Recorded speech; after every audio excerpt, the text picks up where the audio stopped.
দেখো আমি তোমাদের সামনে রান্না নিয়ে চলে এলাম। আমি আজকে কী রান্না করছি বলো তো? পাবদা মাছের ঝাল করছি। এবার পাবদা মাছটা ভালো করে নুন হলুদ দিয়ে মাখিয়ে নিলাম, মাখিয়ে নিয়ে এবার মাছটাকে ভাজবো। আর ভাজতে ভাজতে আমি তোমাদের সাথে কটা কথা আমি শেয়ার করছি। যে দেখো, আমরা মানুষ চিনতে এতটাই ভুল করি যে যাকে নিজের ভাবি আমরা, তারাই পরে রং দেখায় যে তারা যে আমাদের নিজের নয়।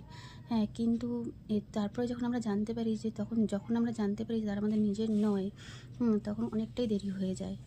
আর কি বলো তো, আরেকটা কথা আমি মানি, যে যখন তুমি তাকে উচিত কথাটা বলতে যাবে, যখন মুখের ওপর যে উচিত কথাটা বলবে না, মুখ বুজে তুমি সহ্য করে দেখবে, তখন তুমি ভালো। আর যখন তুমি উচিত কথাটা বলতে যাবে, তখন তোমার থেকে খারাপ আর কেউ নয়।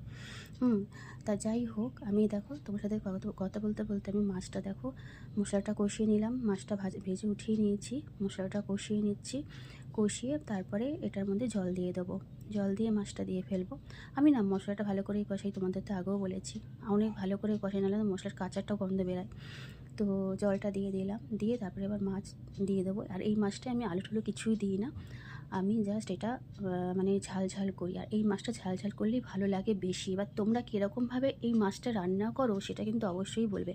আমি তো এরমভাবেই রান্না করি, ধনেপাতা দিয়ে দিয়ে লাস্টে দিয়ে নামিয়ে দিই।